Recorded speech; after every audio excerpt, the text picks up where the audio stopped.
श्रीराम जय राम जय जय राम। नमस्कार। आज दिनांक 6 डिसेंबर।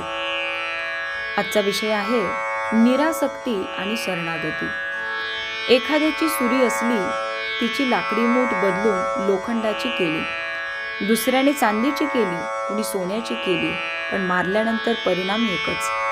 तसा प्रपंच चांगला असला, कसाही असला तरी तो सुरीच आहे। त्याचा घात सगळीकडे सारखाच। प्रपंचाची आसक्ती म्हणजे त्या सुरीची धार आहे। म्हणून आपला धंदा, नोकरी सगळे उत्तम करावे, त्यात मागे पुढे पाहू नये। पण त्यासाठी मी आहे असे नाही समजू कधी। नोकरी ही सुखाकरता नसून पोट भरण्यासाठी आहे, अशा वृत्तीने जो ती करील त्याला तिची आसक्ती आणि अभिमान राहणार नाही। सावधगिरीने वागावे, भगवंताचे स्मरण ठेवावे, त्याचे नाम घ्यावे, बाकीच्या सगळ्या गोष्टी प्रारब्धावर ठेवाव्या, यानेच समाधान मिळेल। भगवंताशिवाय समाधान मिळणे शक्य नाही। मी समाधान राखून चाललो असे म्हणणारा तो जगात धन्य आहे खरा। ही धन्यता यायला भगवंताची अत्यंत आवश्यकता आहे। रामाच्या इच्छेने सर्व चालले आहे। राम करता आहे ही भावना ठेवून आपण प्रपंच करूया। प्रयत्न आटोकाट करावा, पण फळ देणारा भगवंत आहे ही भावना ठेवून समाधान टिकवावे। भगवंताची प्राप्ती व्हायला दुसरे काही नको, शरणागती पाहिजे। मी उपाधिरहित बनणे ही शरणागती आहे। माझेपणाची जी उपाधी आहे ती नाहीशी करायची असेल तर साधन तसेच पाहिजे। इतकी उपाधिरहित साधन नामाशिवाय दुसरे कोणतेही नाही। ते साधन तुम्ही करा।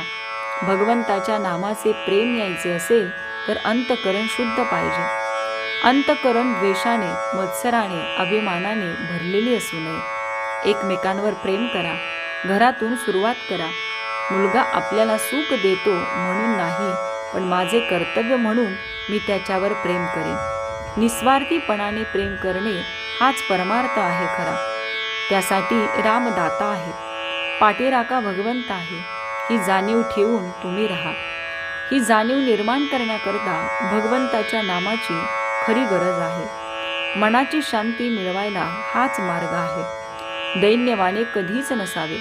अगदी राजाचे वैभव तुम्ही भोगा, पण त्या वैभवाने मी सुखी आहे असे न म्हणता मी रामाचा आहे म्हणून सुखी आहे ही भावना ठेवून वागा। वैभव आज आहे, उद्या नाही। वैभवावर विश्वास ठेवू नका। मी रामाचा आहे या भावनेत तुम्ही राहा। त्यासाठी रामाचे नाम तुम्ही घ्या। राम कल्याण करील हा माझा भरोसा तुम्ही ठेवा। तात्पर्य: सुख कशात आहे?